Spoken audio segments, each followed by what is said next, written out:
ఇలా చించినట్టయితే అక్కడే ఈ నరం ఉంటుంది. మీరు చూడండి బాగా, ఇదిగో ఇదేనండి, ఇది కనిపిస్తుందా? మీరు చూడండి, ఇక్కడ పట్టుకొని ఇలా లాగితే వచ్చేస్తుంది.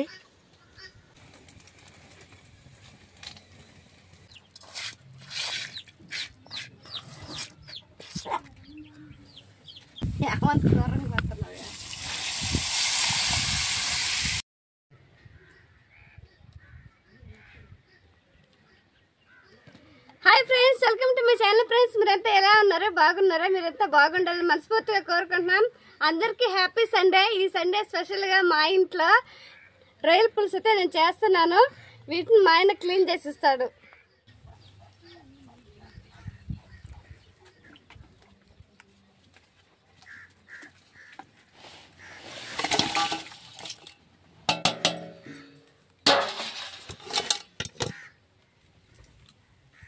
ఫ్రెండ్స్, మన చెరువు రొయ్యలు అండి. ఈ రొయ్యలను ఏ విధంగా క్లీన్ చేసుకోవాలనేది వీడియోలో చూసేద్దాం.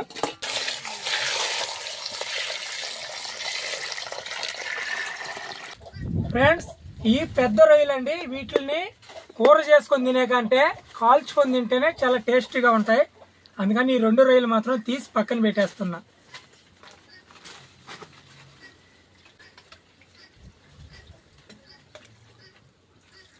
కొన్ని రొయ్య గెట్లు,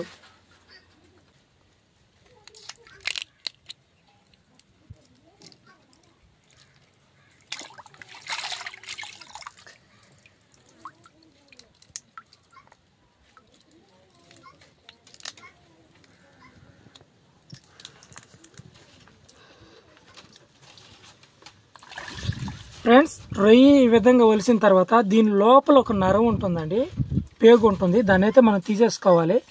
ఇక్కడ తోక భాగాన ఒక రవ్వ ఇలా చించినట్టయితే అక్కడే ఈ నరం ఉంటుంది. మీరు చూడండి బాగా, ఇదిగో ఇదేనండి, ఇది కనిపిస్తుందా? మీరు చూడండి, ఇక్కడ పట్టుకొని ఇలా లాగితే వచ్చేస్తుంది. అంటే ఇది తిన్న మేత ఏదైతే ఇది తింటుందో రొయ్య, ఆ మేత అంతా ఇందులో బ్లాక్గా ఉంది కదా, అదంతా వేస్ట్ అండి. దాన్ని మనం ఇలా తీసేసుకోవచ్చు. అప్పుడు రొయ్య అనేది ఫ్రెష్గా అయిపోద్ది. చూడండి, ఇంకెక్కడ మనకి డస్ట్ అనేది ఉండదు, రొయ్య బాగుంటుంది. ఈ విధంగా అన్ని రొయ్యలు వలిసేసుకోవాలి.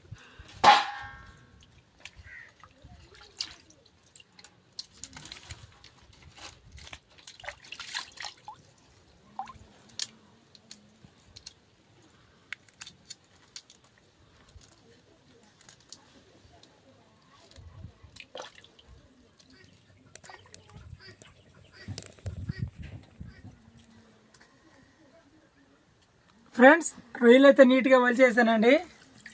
కృప వంటకి ప్రిపేర్ అయ్యే లోపు నేనేం చేస్తానంటే వీటిని అయితే కాలుస్తానమాట.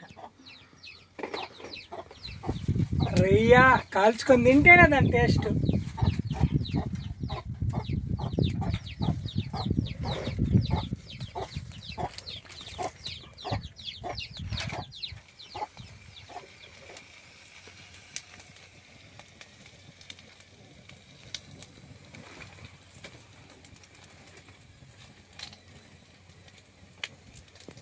ఏం మాడిపోతున్నట్టున్నాయ్యా, నల్లగా బొగ్గైపోయింది. తీసేసాను ఇంకా, తీసేసి కాలబల్లే అంటే ఏ పైన అదే మరి నల్లగా అయిపోతుండేది.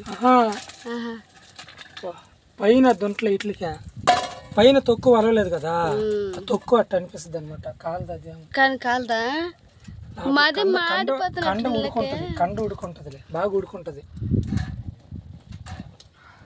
ఇలా ఈ గిట్టలు ఇలా కాల్చుకోదండి. ఎంత మందికి ఇష్టమా కామెంట్ చేయండి ఫ్రెండ్స్. ఇట్లనే తింటారు అసలు.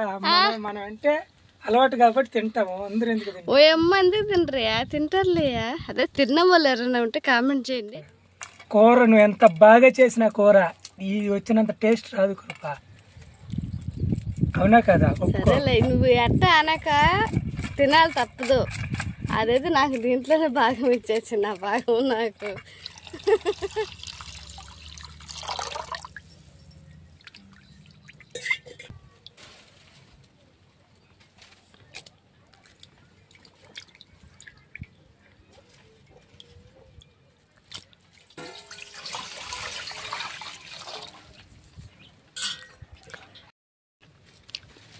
కల్లుప్పు కొద్దిగా,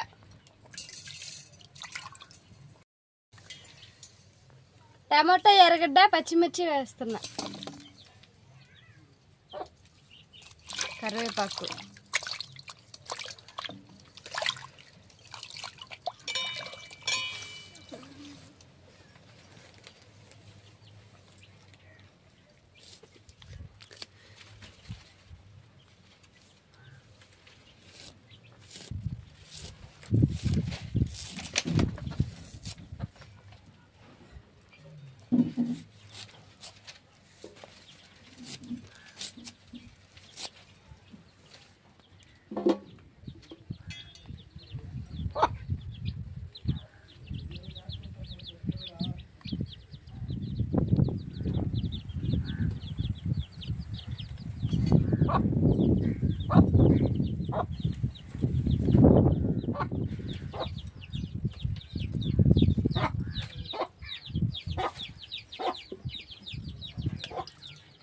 కారం తగినంత,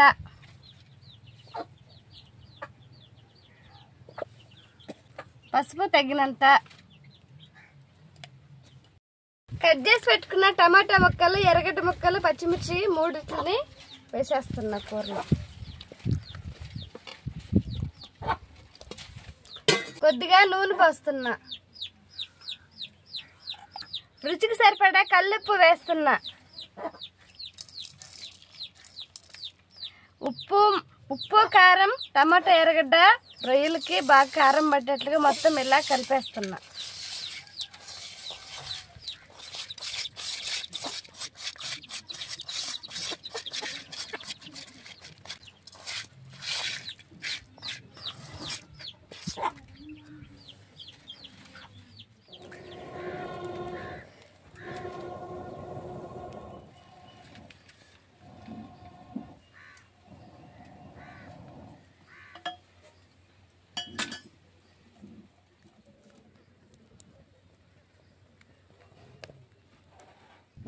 కడిగి నానబెట్టుకున్న చింతపండుని ఇప్పుడు మెత్తగా జ్యూస్ లాగా చేసేస్తున్నా.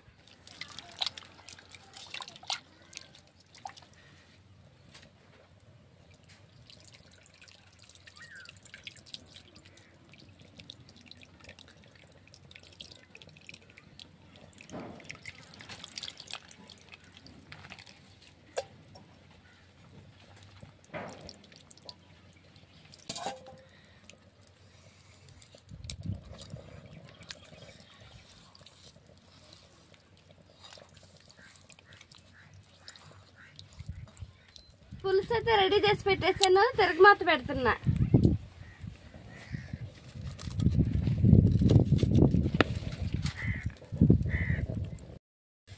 మట్టి పాత్ర అయితే కాగింది, నూనె పోస్తున్నా.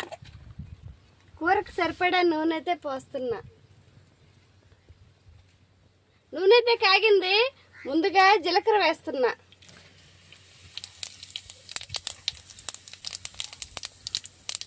మిరియాలు కొద్దిగా వేస్తున్నా.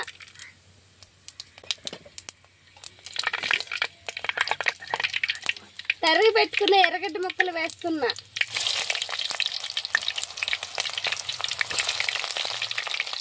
కరివేపాకు వేస్తున్నా.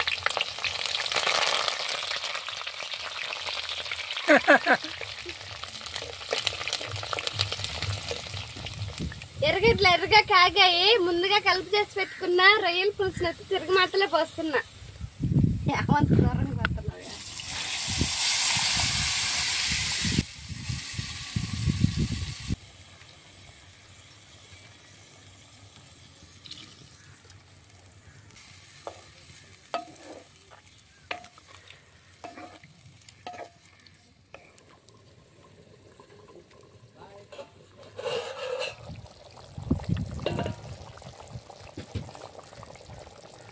బాగా ఉడికింది, కొంచెం ఉడకాలి.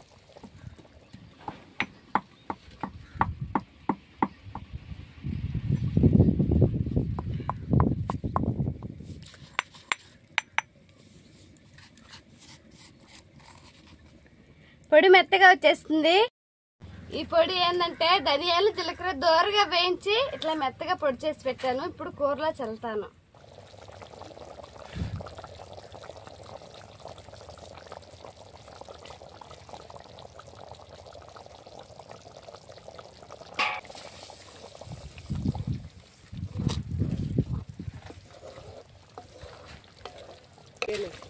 బాగా ఉడికిపోయి ఉన్నాయి. సన్న మంట మీద ఇంకొక 5-6 నిమిషాలు ఉడకాలి.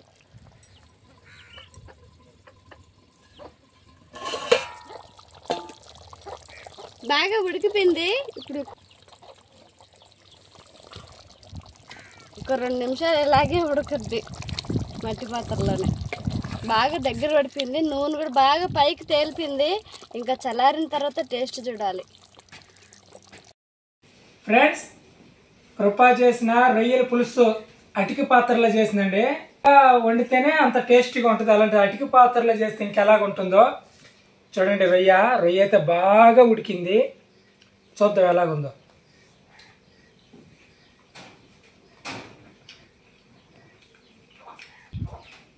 అంటే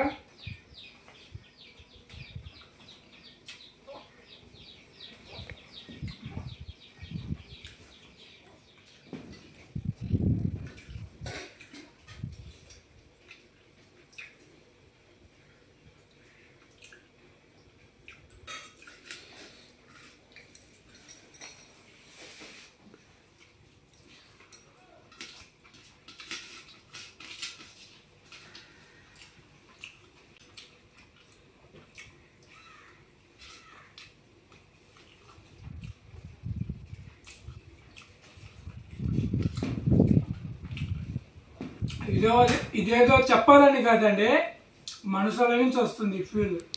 టేస్ట్ అంత మాధుర్యంగా ఉంది. అన్నం కూడా అయిపోయింది. చిక్కగా వేసుకున్నా. చిక్కగా తింటేనే తిన్నట్టు ఉంటుంది కూర.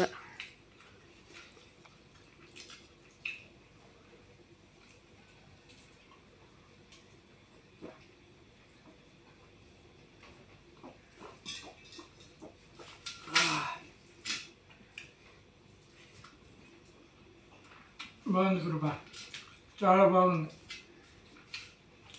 ఇది ఫ్రెండ్స్ ఈరోజు వీడియో నచ్చితే వీడియోకి లైక్ చేయండి. మా ఛానల్ సబ్స్క్రైబ్ చేసుకోండి. మీ ఫ్రెండ్స్కి మా ఛానల్ని షేర్ చేయండి. రేపు మరొక వీడియోతో మళ్ళీ మీ ముందుకు వస్తాము. అంతవరకు సెలవు. Bye bye.